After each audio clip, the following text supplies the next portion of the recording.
Agora, uma das coisas que nós temos de fazer é, Rafinha, formar as crianças para que elas lidem com a perda. Né? Nós não podemos fazer com as crianças aquilo que, de uma certa maneira, o mundo hoje digital, ele dá a ideia de que você pode ter ou uma second life, no sentido de usar uma expressão de um modo antigo dentro do mundo digital, e segundo, de que você pode resetar as coisas. Não. Né? A mortalidade, ela é um fato, como diz a antiga frase, não é que a gente tem a vida curta, a morte é que é muito longa, a gente fica morto muito tempo. Né? Nesse sentido, uma criança ou um jovem, ele tem que ser preparado também para a perda. Um dos equívocos dos tempos mais recentes é que, em nome de poupar uma criança dela passar por algum tipo de desconforto psicológico, ela acaba sendo iludida em relação à vida. Né? Então, de repente, autoestima é diferente de auto-engano. Né? Induzir alguém a auto-engano é algo muito perigoso. Se eu quero que minha filha ou filho, como é o meu caso, ou filhos e filha, ou meus netos e netas, que eles sejam capazes de ter com a vida uma relação, né, muito mais persistente, eles têm sim de ser preparados para aquilo que é a perda da prova, a perda do afeto, a perda do amor, a perda de uma pessoa. Né? E, portanto, é necessário que não se sequestre de alguém seus lutos. Sim. Porque se sequestrar as possibilidades de luto da pessoa, ela não consegue lidar, né, com essa condição. Então, é preciso cautela. Mas é um equilíbrio difícil, né, Cortella, de você... eu quero privar meu filho dos traumas, né, dos problemas, mas ao mesmo tempo eu não quero que ele ache que esses problemas e esses traumas e essas perdas não existam. Então, prepará-lo bem é a melhor maneira de poupá-lo do trauma que é evitável. Existem traumas que são inevitáveis. Né? No meu escritório, na cidade de São Paulo, sempre teve uma frase, e agora numa biblioteca, porque agora eu não estou mais no escritório que você já esteve. Agora na minha biblioteca, onde eu fico, faço as coisas. Abandonou o escritório? Não, ao contrário, continuo escrevendo, fazendo, mas num local que é o meu local de livros. Tinha lá uma frase, continua, que é: aqui só admitimos o erro inédito. Aqui só admitimos o erro inédito significa que, né, a possibilidade do desastre, ela é uma possibilidade, ela não é uma obrigatoriedade.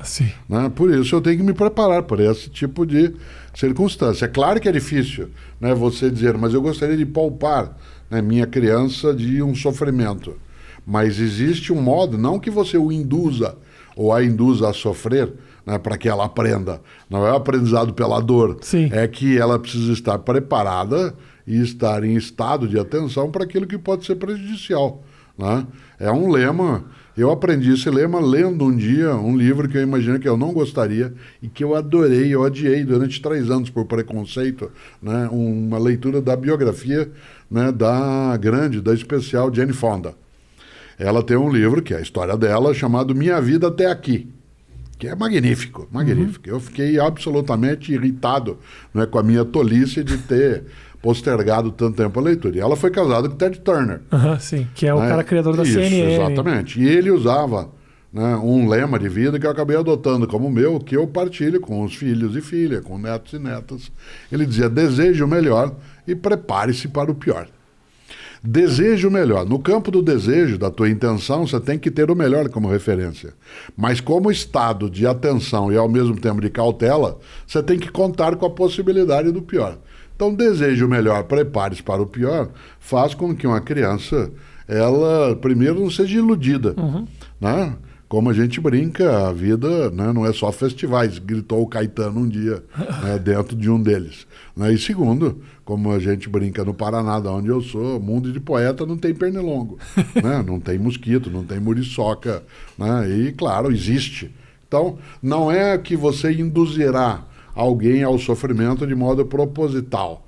Né? Não é assim, valeu a experiência. Isso. Né? Ao contrário, né? Nós estamos aprendendo muito neste tempo, mas isso não significa que por isso o tempo é bom, porque ele gera aprendizado. Porque o custo, né, que vem junto, ele é desnecessário. Então, né, alguém pode, em sã consciência, ser capaz de induzir alguém, né, à ferida, ao machucado, para que ela perceba. Não há necessidade, né? Você pode ensinar. E nisso, desculpe, há uma diferença. Né? Eu sou pai, sou descendente de italiano com espanhol, portanto sou latino, além de brasileira. Mas tenho, né, 2 netos que são alemães também. Também porque há outros modos de ser humano, além de italianos e brasileiros.